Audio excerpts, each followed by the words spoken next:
Assalamualaikum warahmatullahi wabarakatuh. Selamat berjumpa kembali dalam ruang pembelajaran fisika.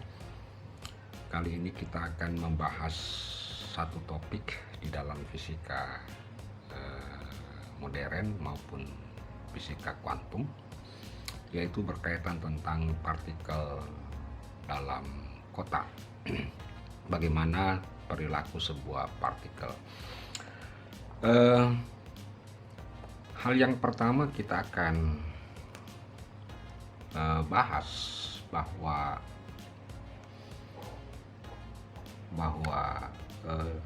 setiap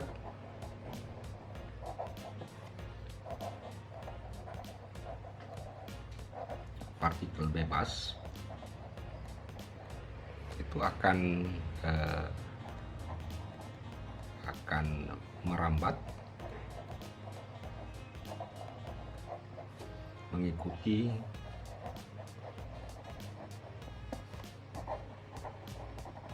pola gelombang. Itu adalah partikel bebas. Nah, bagaimana jika partikel tersebut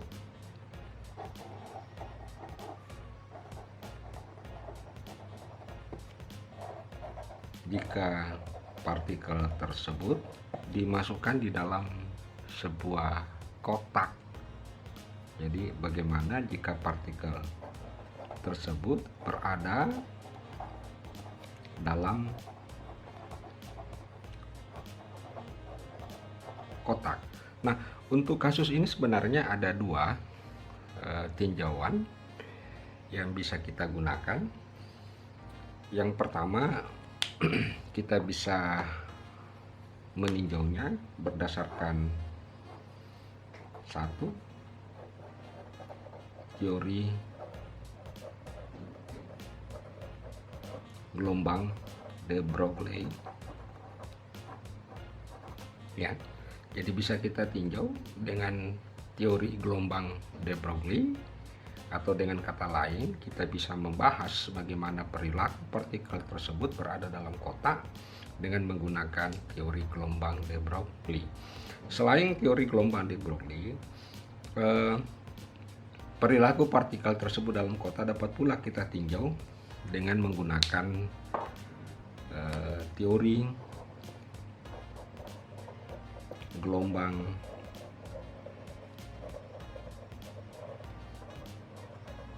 Schrödinger. Jadi ada dua tinjauan kita kali ini yang akan kita bahas. Namun demikian, yang kita akan bahas kali ini pada sesi video pertama ini itu adalah tentang bagaimana menggunakan teori gelombang de Broglie. Nah, ada beberapa hal yang penting untuk kita pahami, karena di dalam setiap pembahasan tentang persoalan partikel maka diperlukan beberapa asumsi untuk menyederhanakan persoalan. Jadi misalkan saya gambarkan dulu, ada sebuah kotak.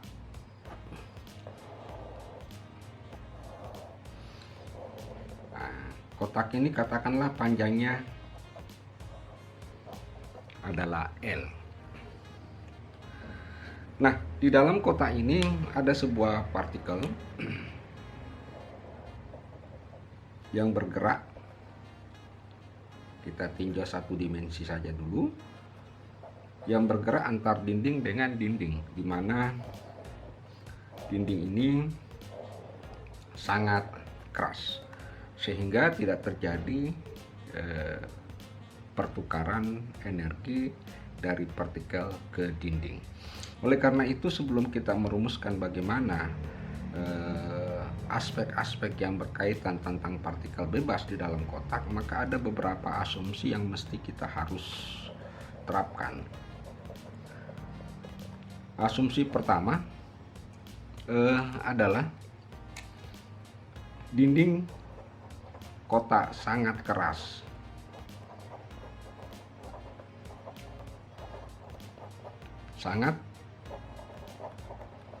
Nah, kenapa mesti dinding kota sangat keras? Ini artinya apa? Bahwa selama terjadi tumbukan antara partikel dengan dinding, maka tidak akan ada transfer energi dari dinding ke partikel maupun sebaliknya dari partikel ke dinding. Itu adalah asumsi yang pertama. Nah, asumsi yang kedua, kecepatan. Jadi kecepatan partikel sangat kecil. Artinya sangat kecil dibandingkan dengan kecepatan sangat kecil dibandingkan dengan kecepatan cahaya. Sehingga karena sangat kecil dibandingkan dengan kecepatan cahaya, maka aspek relativistik itu ditiadakan.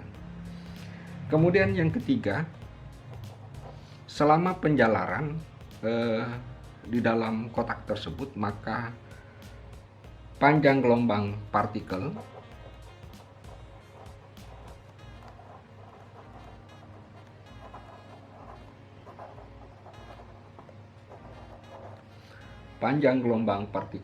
mengikuti panjang gelombang de Broglie. Jadi ada 3 persyaratan yang asumsi yang kita butuhkan di dalam menjabarkan perilaku partikel di dalam kotak, di mana panjang kotak itu kita ketahui secara R. Jadi saya ulang kembali. Pertama, dinding kotak sangat keras. Itu artinya apa? Bahwa antara partikel dengan dinding kotak tidak terjadi interaksi energi. Artinya apa? Kotak tidak akan memberikan energi ke partikel dan sebaliknya partikel juga tidak memberikan energi ke dinding kotak. Kemudian asumsi yang kedua bahwa kecepatan partikel relatif sangat kecil dibandingkan dengan kecepatan cahaya. Sehingga perilaku relativistik tidak berlaku, ditiadakan. Kemudian selama pergerakannya, panjang gelombang partikel itu mengikuti panjang gelombang de Broglie. Nah, baik, kita lanjut lagi. Bahwa partikel yang berada di dalam kotak yang panjangnya L itu akan bergerak bergelombang, sehingga peluang atau kemungkinan gelombang-gelombang yang bisa saja terjadi di dalam diakibatkan oleh gerakan partikel di dalam kotak itu adalah terbentuk di sepanjang L. Oke, jadi sekali lagi, panjang gelombang yang disebabkan oleh karena gerakan partikel di dalam kotak itu akan terbentuk di sepanjang dinding kotak yang panjangnya adalah L. Sedemikian sehingga bisa kita lukiskan bahwa kemungkinan panjang gelombang yang terjadi itu adalah seperti berikut ini.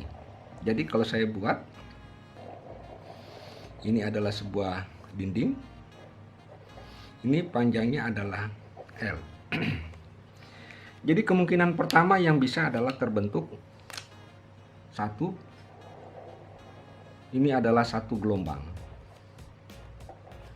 Jadi kemungkinan pertama terbentuk, bukan satu gelombang, setengah gelombang. Kemudian berikutnya akan terbentuk satu gelombang. Oke. Dan yang berikutnya akan terbentuk satu setengah gelombang. Dan kemungkinan berikutnya akan terbentuk 2 gelombang. Dan seterusnya. Artinya apa? Bahwa selama pergerakannya kemungkinan panjang gelombang yang dibentuk oleh partikel itu adalah seperti deretan-deretan berikut. Nah, di pelajaran gelombang kita sudah ketahui bahwa jadi sekali lagi ini persis dengan prinsip pipa organa ya. Jadi prinsip pipa organa terbentuk setengah gelombang, 2 gelombang dan seterusnya. Nah, itu adalah kemungkinan yang terjadi dari partikel yang bergerak di dalam gelombang. Nah, ujung-ujung dindingnya itu adalah memiliki amplitudo sama.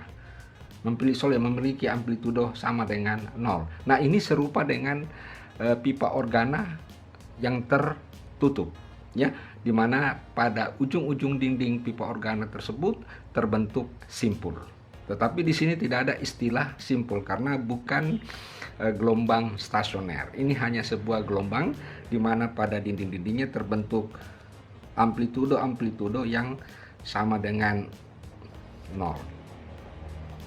Jadi kalau kita gambar garis begini, nah ini.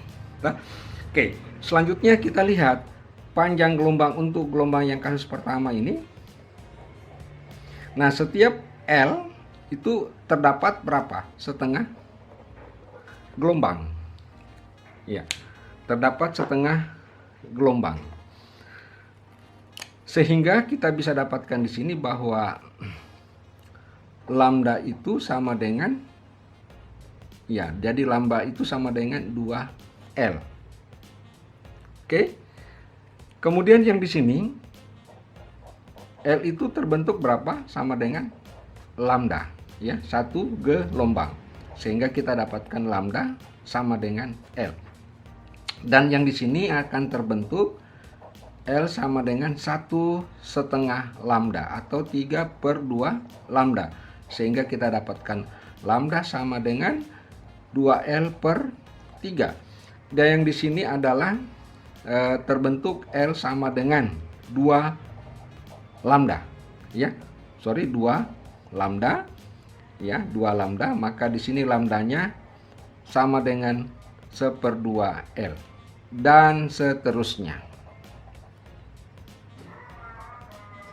Nah, kelihatannya deretan-deretan daripada panjang gelombang ini membentuk sebuah pola tersendiri. Nah, sehingga bisa kita tuliskan seperti berikut ini. Kalau misalkan yang pertama kita bisa tulis 2L/1 K. Kemudian di sini adalah 2L K. Saya samakan. Kemudian di sini kita bisa tulis 2L/3 dan di sini sama dengan 2L/4 dan seterusnya. Nah, apa yang terlihat dari persamaan-persamaan ini? Maka kelihatannya terbentuk sebuah pola barisan bilangan 2L/1 untuk 2L/2, 2L/3, 2L/4. Sehingga bisa kita katakan bahwa panjang gelombang ke N itu sama dengan 2L/N, di mana N dimulai sama dengan 1, 2, 3, dan seterusnya. Jadi panjang gelombang yang terbentuk di dalam kotak oleh partikel, sebuah partikel bebas, kemungkinannya adalah seperti persamaan ini. Nah, ini kita simpan dulu sebagai persamaan pertama. Nah, apa yang akan kita lakukan terhadap panjang gelombang tersebut? Di beberapa buku ini disebutnya sebagai, jadi ini disebut sebagai panjang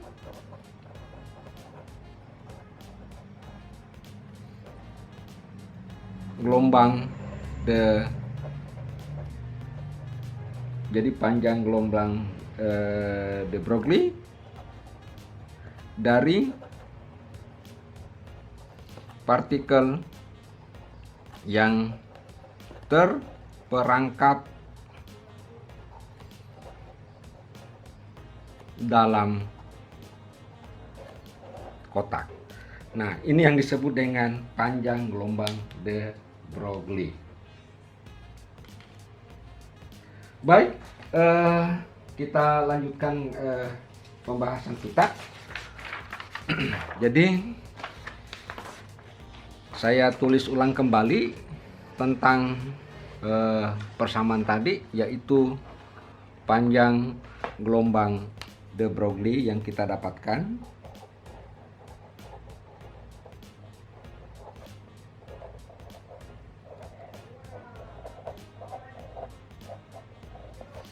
yaitu lambda n sama dengan 2L per N. Nah, katakanlah ini sebagai persamaan pertama yang dituliskan. Nah, apa yang kita lakukan lagi setelah berikut ini? Tentu saja kita akan menggunakan sebuah rumus momentum, hubungan antara momentum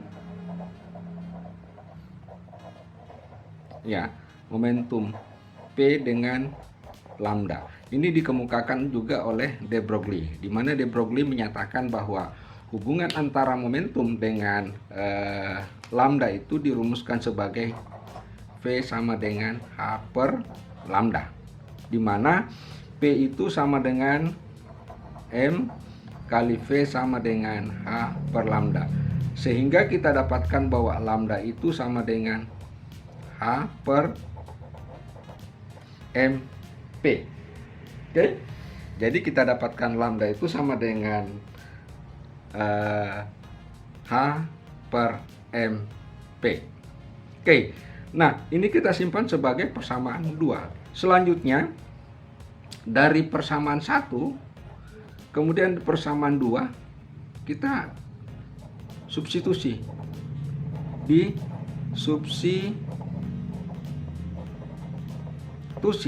maka akan didapatkan hasil. Jadi katakanlah ini lambda n, ini juga mukakan lambda n ya, disubstitusi dari 1 ke 2, maka kita akan dapatkan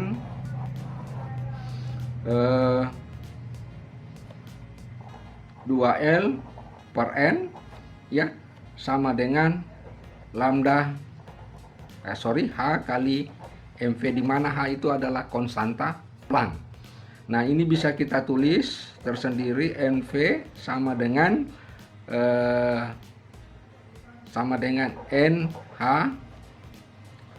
per NH per 2L. Oke. Jadi ini kali silang NH per 2L. Ini kita simpan dulu sebagai persamaan 3. Nah, yang kita ingin tinjau sebenarnya adalah bagaimana variasi energi, karena setiap partikel yang bergerak akan memiliki energi. Tentu yang berkaitan tentang hal tersebut adalah energi kinetik. Nah, kita lihat energi partikel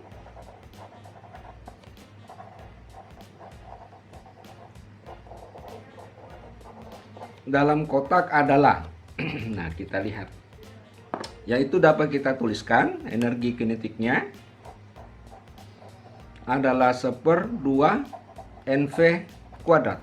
Oke, itu adalah energi kinetik. Nah, kalau saya kali M di atas, maka di bawah juga saya harus kali bagi M, maka kita dapatkan M kuadrat V kuadrat per 2M, atau saya tulis NV pangkat 2 per 2M. Nah, ini persamaan 4. Nah, kelihatan pada persamaan energi tersebut ada NV di sini, nah juga ada MV di persamaan 3. Nah, dengan demikian kalau persamaan 3 kita substitusi ke persamaan 2 dengan mengganti NV-nya, maka energi partikel bebas dalam kotak tersebut adalah, jadi ini kita ganti NV berarti pangkat 2. N pangkat 2, H pangkat 2, bagi 4L pangkat 2 per 2M. Nah, kalau kita sederhanakan energi kinetik tersebut sama dengan N kuadrat, H kuadrat per 8 ml kuadrat. Maka inilah yang kita sebut sebagai energi kinetik, energi partikel dalam kotak, di mana kita ketahui bahwa N itu mulai dari 1, 2, 3 dan seterusnya, dan H kita ketahui sebagai konstanta Planck, M adalah massa partikel dan L adalah panjang kotak. Baik, saudara-saudara sekalian, demikianlah penjelasan singkat tentang bagaimana perilaku sebuah partikel yang terperangkap di dalam sebuah kotak. Insya Allah pada video pembelajaran selanjutnya kita akan melanjutkan pembelajaran tentang partikel dalam kotak dengan menggunakan teori gelombang Schrödinger. Baik, saudara-saudara sekalian, demikianlah penjelasan tentang partikel di dalam kotak. Semoga penjelasan ini mudah dimengerti, ada manfaatnya. Sekian, wassalamualaikum warahmatullahi wabarakatuh.